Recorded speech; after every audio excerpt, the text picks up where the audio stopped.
शिवरात्रि क्यों मनाई जाती है? बहुत से लोग कहते हैं कि महाशिवरात्रि के दिन शिव पार्वती का विवाह हुआ है, इसलिए शिवरात्रि मनाई जाती है। पर नहीं भक्तों, महाशिवरात्रि के दिन शिव पार्वती का विवाह नहीं हुआ था।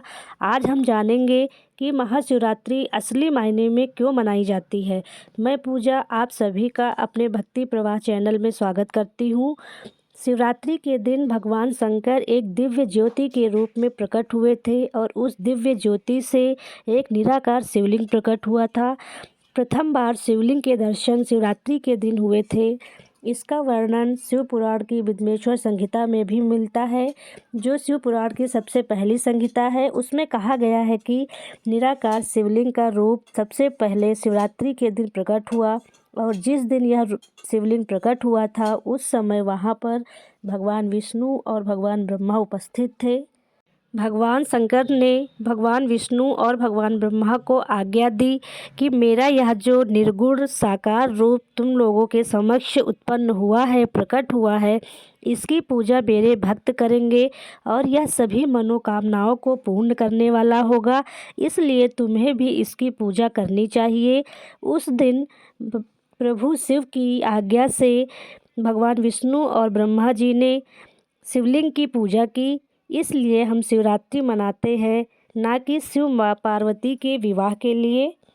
जैसा कि भगवान शिव ने भगवान ब्रह्मा और भगवान विष्णु के समक्ष कहा था कि मेरा यह निर्गुण साकार शिवलिंग रूप मेरे भक्तों की सभी मनोकामनाओं को पूर्ण करने वाला होगा, इसलिए शिवरात्रि के दिन हम लोग सभी लोग भगवान शिव के शिवलिंग रूप की पूजा करते हैं।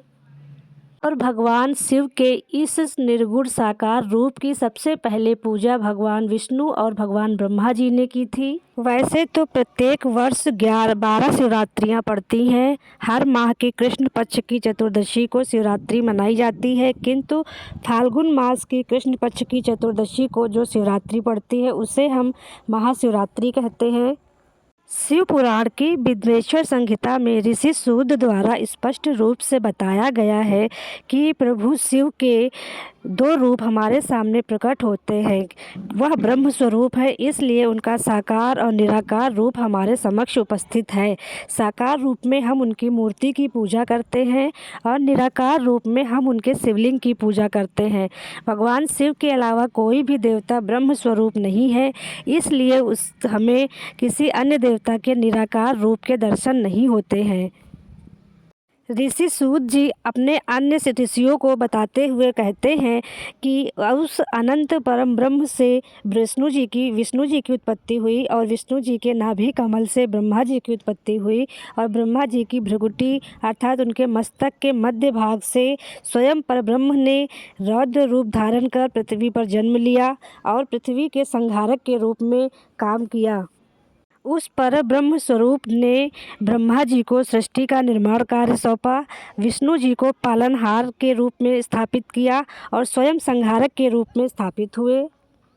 एक बार भगवान विष्णु और भगवान ब्रह्मा के बीच कार्य शक्ति को लेकर विवाद उत्पन्न हो गया। इससे सारे देवता भयभीत होकर भगवान शिव के पास पहुँचे और सारे वृत्तांत का वर्णन बताया। स्वयं ब्रह्मा विष्णु भी वहाँ पहुँचे। तब भगवान शिव ने अपने अग्निस्तंभ रूप को उन दोनों के बीच में प्रकट कर दिया और उस समय भगवान ब्रह्मा जी उसके स्तंभ का और छोर पता करने के लिए उसके ऊपरी भाग में जाने लगे और भगवान विष्णु उस अग्निस्तंभ का छोर पता करने के लिए नीचे की तरफ गए, लेकिन दोनों लोगों ने भगवान शिव का आदि अंत और छोर कहीं पता ना कर पाए और थक हार कर आकर भगवान विष्णु के अग्निस्तंभ के दाएं और बाएं और सिर झुकाकर खड़े हो गए।